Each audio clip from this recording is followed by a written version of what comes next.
In case you somehow didn't know, Assassin's Creed 4 Black Flag is getting a remake released very soon. There's a lot of buzz and anticipation around its release though. Will it be good? Will it improve on the original?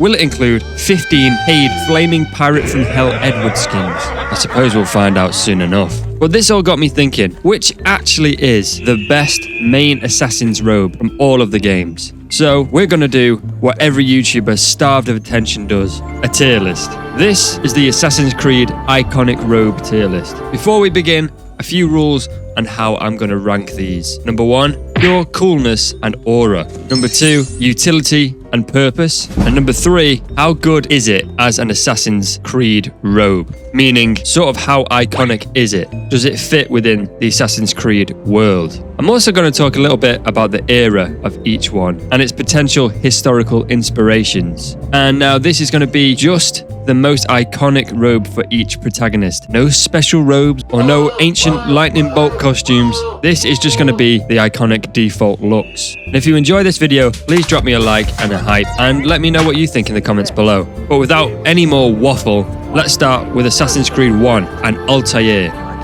Altair's iconic costume. It's from the 3rd Crusade era, roughly around 1191 AD, obviously taking place in Jerusalem, the Holy Land around there. And I think this is one of the most iconic Assassin's Creed robes of all time. Its historical inspiration is sort of like Islamic scholar robes with medieval Syrian garments built in. It's a white robe with a layered skirt, iconic pointed eagle beak hood. It's got a lot of leather belts and pouches in there, but it does look quite sleek. The developers initially designed Altair to resemble someone who could disappear among scholars and religious figures while still looking iconic. The white robes also create a visual paradox of the hiding in plain sight intention of the game. I think this is often considered probably the most iconic assassin outfit ever. It's timeless, elegant, clean, and perfectly balanced. I think it's up there. It's an iconic skin. I mean, it's the first one, the first game. Iconic character. Like I said before, it's very sleek. There's not too much going on there in terms of flair. But the one thing that I always thought, I don't know, this is a personal thing to me, but I always thought the middle bit there, sort of like the leather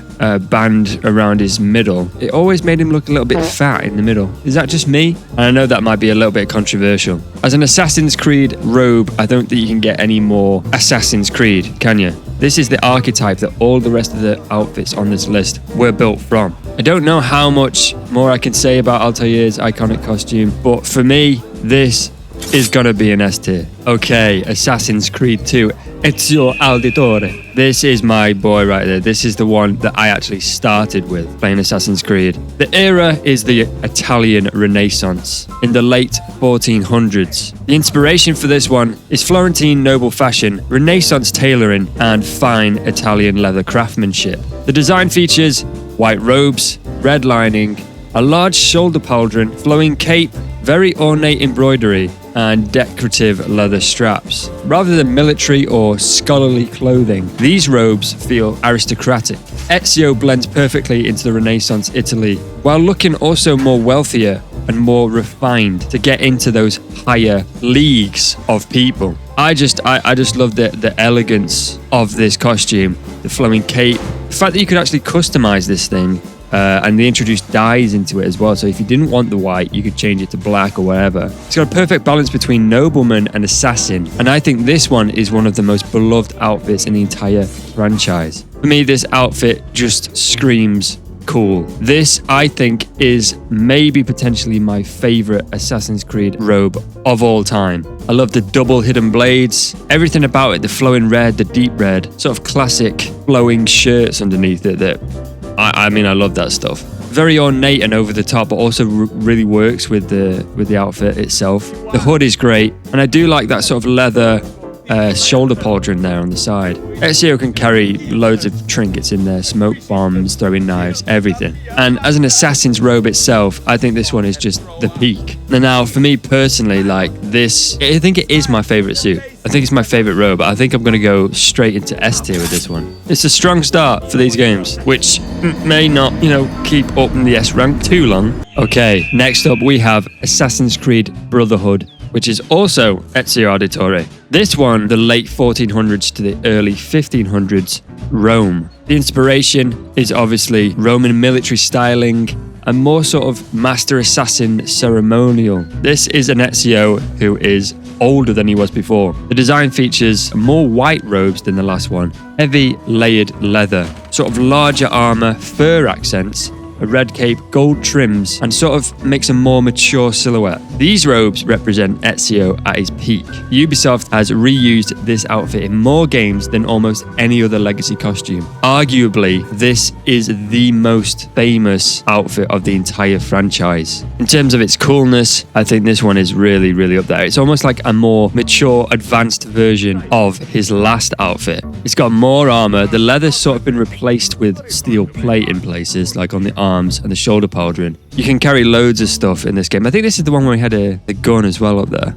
A little pistol. This one is peak Assassin's Creed. When you think of Assassin's Creed, at least for me, this is the first one that comes up into my mind.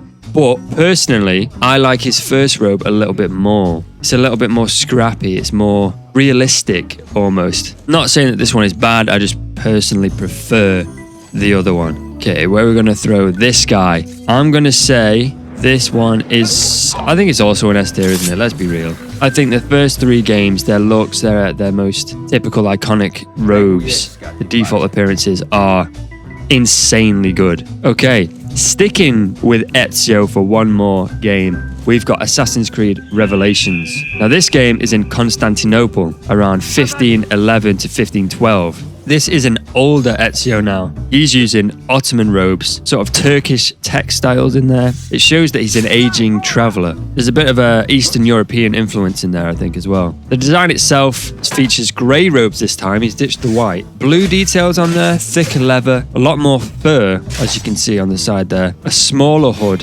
and it just kind of portrays a more travel-worn appearance. Ezio is now an old master assassin. The robes intentionally look practical rather than his previous flashy ones. It shows him being more mature. The robes are more sort of realistic for the place that he's in and the era that he's in. And they are sort of part of the story in a way. In terms of the outfit's coolness, I think this one is still very cool, to be honest. It's not as iconic as the previous ones, but it's like a new take on Ezio, an older take. He's in a different place, physically and in his life, and the robes sort of reflect that in a way. I think this design actually would have sort of worked in a Assassin's Creed Valhalla, you know, like obviously not the exact design, but something similar rather than what we actually got. Practicality, look at him there, he's loaded with weapons, swords, knives, everything, hidden blade. At this point as well, he'll know exactly what he's doing. He's got all kinds of secrets in there. I think it's slightly less than the other ones. He's dropped the white. I mean, I do like the grey and the blue sort of style,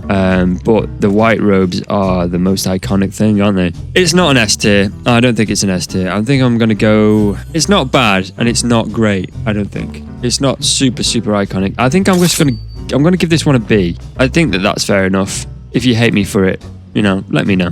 Let's talk about it. Assassin's Creed 3 and Connor's outfit. This is set during the American Revolution, around 1754 to 1783. The inspiration for this look is obviously colonial hunting coats. Native American style is in there as well.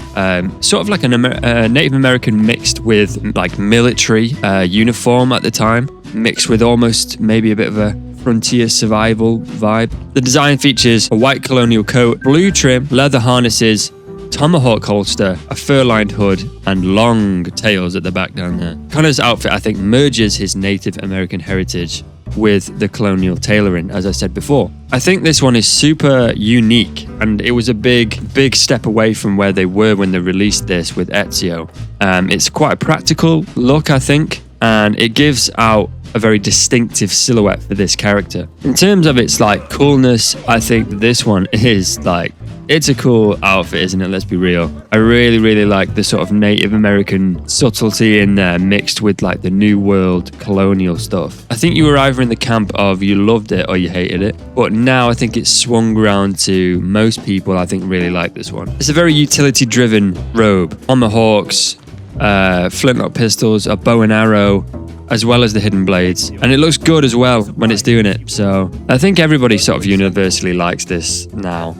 See, the thing is it as as iconic as Ezio's and Altair's. It's getting there, but I don't know if it is right now. I think I'm going to go with an A tier for this one. Okay, we now have the Assassin's Creed 3 DLC Liberation with Evelyn. Now, this is set in 1765 to 1777 in French Louisiana. Got that New Orleans Bayou feeling, and its historical inspiration, I think, is probably, again, the colonial fashion with a bit of like sort of a Caribbean-y vibe in there as well as mixing that with a little bit of a light military sort of leather look. I think you've got elements of the sort of white Assassin's Creed robes in there with the arms. Well, most of it is stuff like a grey scarf, leather sort of over the chest, heavy leather there. Got the dual pistol holsters, a sash, very nice. And it's quite a sort of elegantly layered look. It's one of the most unique sort of looks, as Evelyn could swap between 3 different identities. You got like the assassin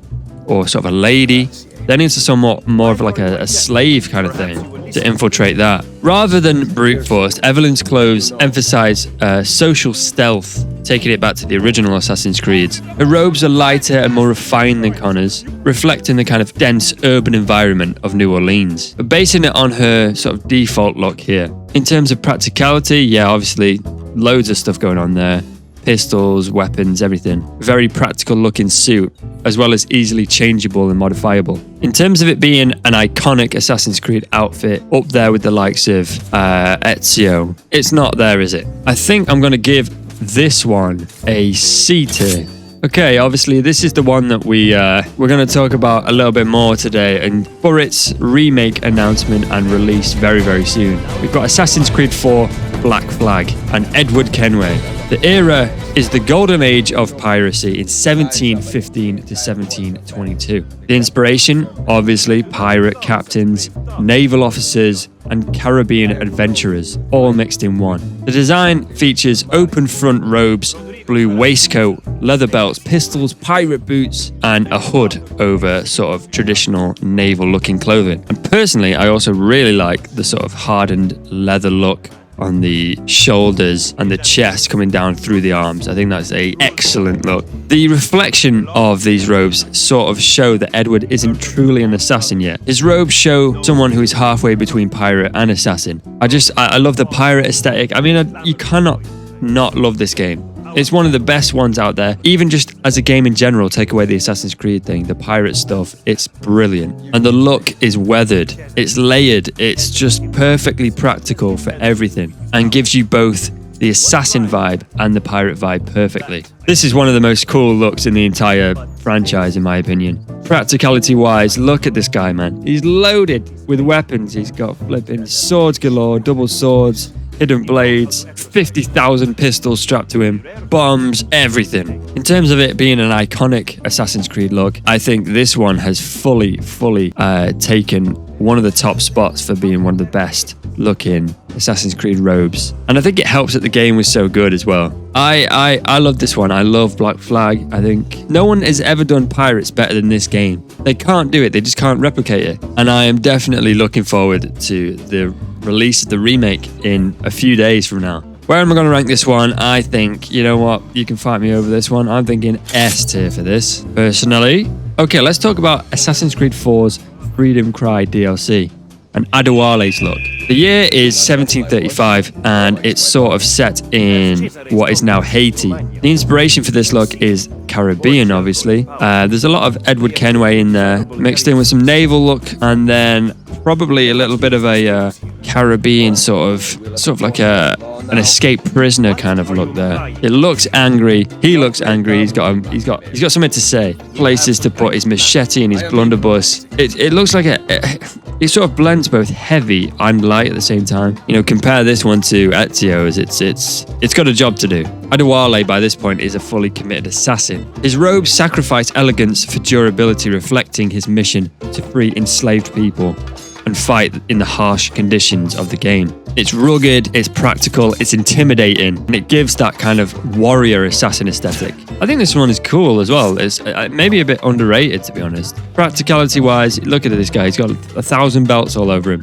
In terms of it being iconic and fitting in with the rest of the Assassin's Creed outfits, I think it's a bit of an outlier in terms of putting it with you know, Ezio's, Edwards, all these kind of things. Maybe it's just a lack of white on there, but that sounds really racist actually, doesn't it? I'm talking about his clothes, by the way. Well, I think that the dark color scheme of his outfits reflects the DLC and sort of what your mission is. It's vengeance, isn't it? It's a vengeful storyline. I think this one I'm gonna give it a B, I think. I think that's pretty good. Assassin's Creed Rogue, and I forgot his name, isn't it? Like Shay McCormick or something like that. The era is in the 7 Years' War, set in 1752 to 1763. Inspiration is obviously very naval, very colonial, but a little bit more layered to deal with the colder climates. It features a dark coat, fur, leather straps, heavy boots, a hood for a little bit, and a very dark assassin styling,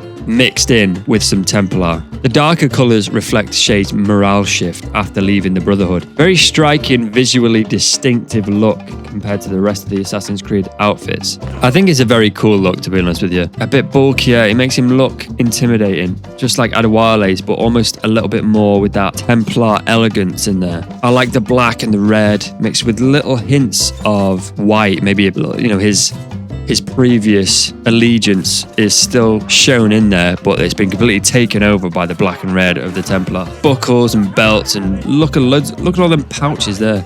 He's gonna have all kinds of horrible things in there. It's very, see, it's quite visually distinct, but you don't really use the hood a lot either. I think I'm gonna give this one I'm gonna give it a B. Okay, Assassin's Creed Unity with Arno here. This is, for me, a very divisive one. I think at the time it was as well.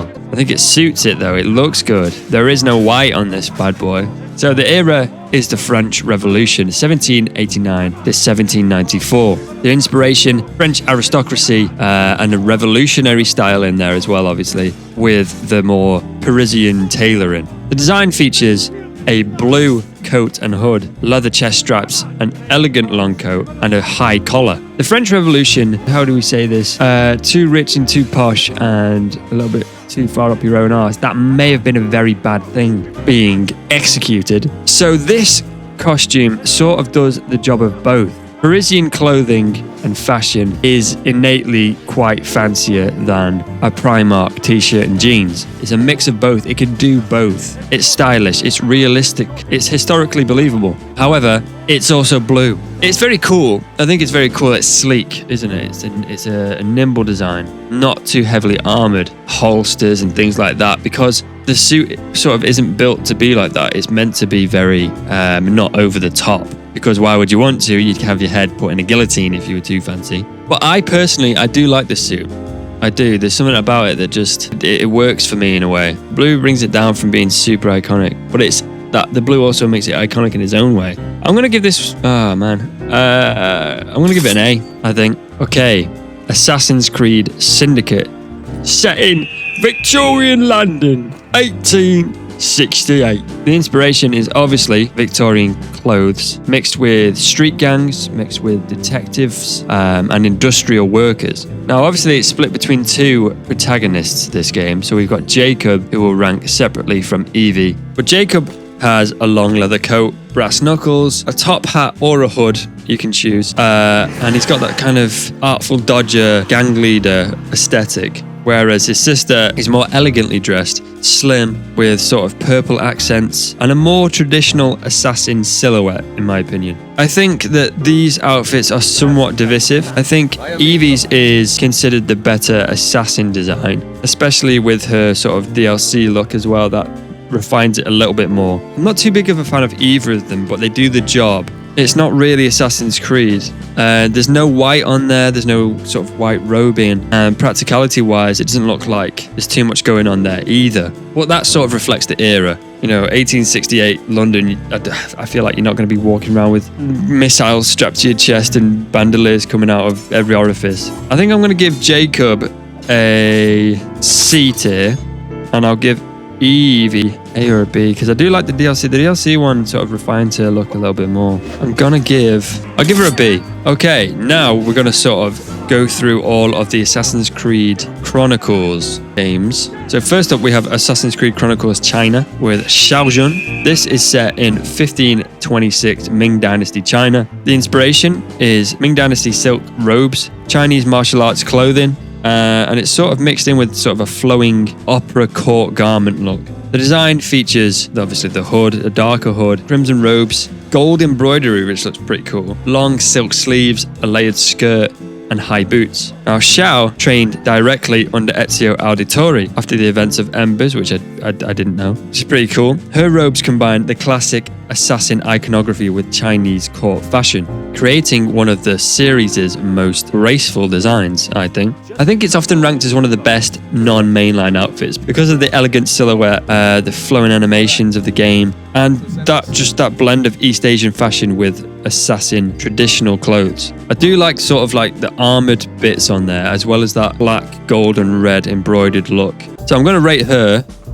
I'm going to put her on an A. Okay, next up we have Assassin's Creed Chronicles India with Arbaz Mir. The era of this game is 1841 Sikh Empire, India. This guy wears a mix of sort of traditional Indian clothing with a Sikh military attire look. Some Persian textiles mixed in there, which sort of put across the Indian assassin traditions. They feature a main cream robe, red sashes, a turban-style hood, ornate leather belts, curved braces, and rich embroidered fabrics. Arbaz's robes are among the most decorative in the series, reflecting the wealth and artistry of 19th century India, whilst remaining agile enough for the stealth. It's vibrant, it's distinctive, and it has cultural authenticity. The peaked hood, the sort of cream white robes with the red in there, as well as being unique for the game itself. Like, look at that massive sword, the saber thing that he's got on there.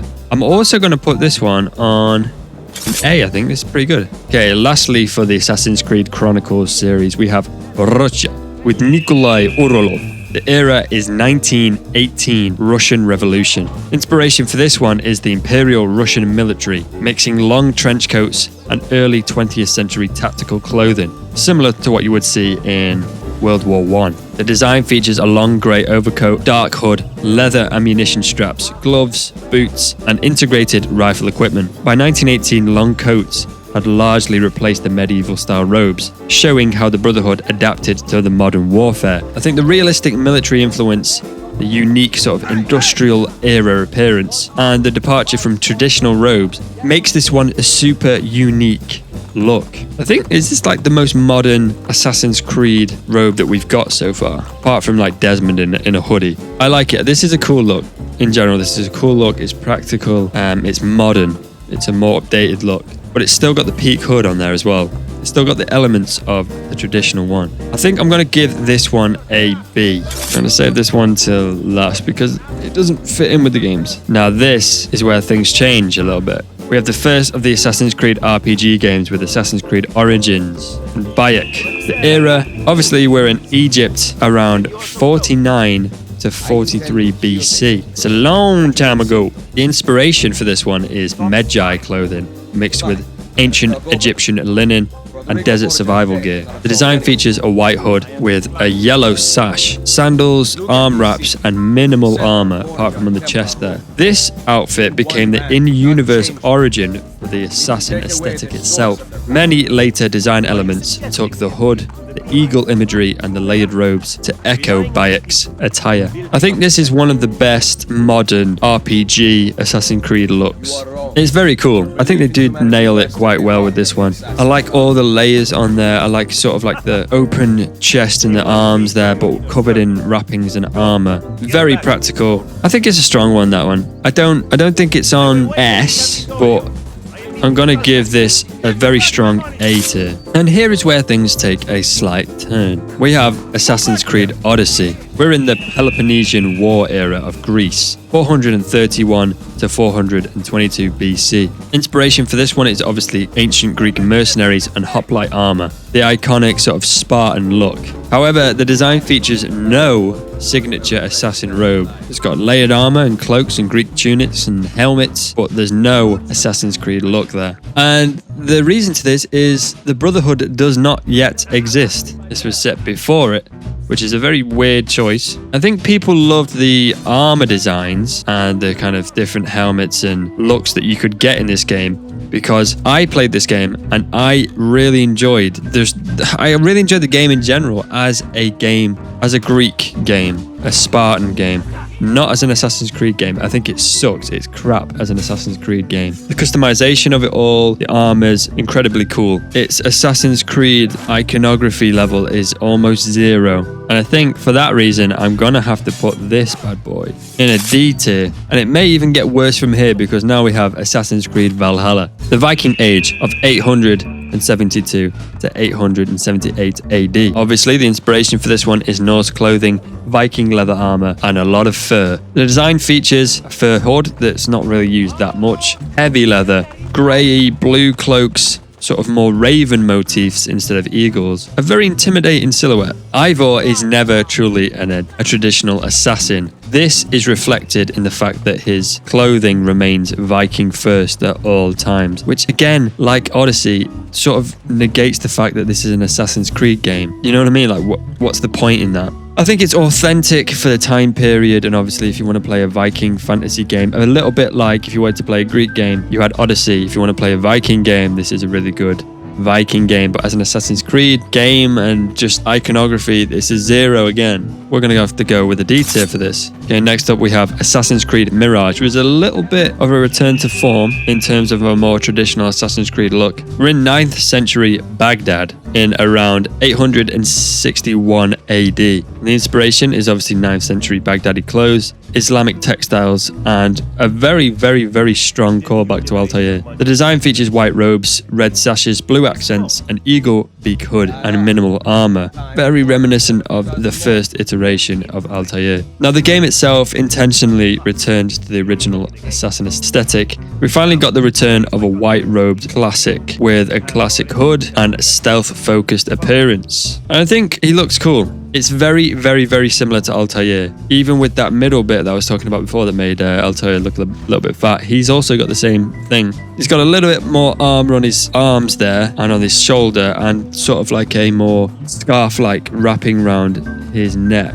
But apart from that, it's pretty much very similar to Altair. I'll give this one a B. Okay, so now we have the game that I was waiting for ever since I played Assassin's Creed 2 years ago, a game set in Japan with Assassin's Creed Shadows. However, they did not really deliver on exactly what we all thought it was gonna be back then. We're in the Sengoku period of Japan, around 1579 to somewhere in the 1580s. This game also features 2 main protagonists. The first one being Nayo. I'm going to say Nayo. I've not actually played this game, but from all the stuff that I've watched, obviously she's a ninja, or she's associated with that clan. Heavy shinobi influenced clothing with Japanese layered garments. The design itself is dark, sort of like an indigo color, with a dark hood, arm wraps, layered kimono elements, shin guards, and an overall lightweight construction. I think her design is widely praised as one of Ubisoft's strongest sort of modern designs, because it feels authentically Japanese whilst also preserving the hooded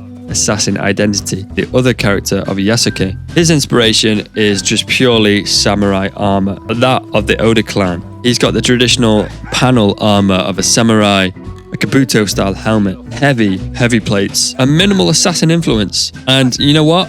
His design is an excellent samurai armor. However, what game are we playing? Are we playing Assassin's Creed, or are we playing a samurai game? Because this has nothing to do with Assassin's Creed whatsoever. So we're going to rank these 2 separately, go with a B for that one. And then Yasuke's, I'm just going to, it's a D tier really, isn't it? Now the last one we have on this particular list that I've used is the Assassin's Creed Robe from the film. So I'm just gonna bonus this at a C. And there we have it. That is my list of all the mainline default appearances of the Assassin's Creed robes. I think the S tier lineup was pretty much maybe what we all thought I was gonna pick, apart from maybe Edward.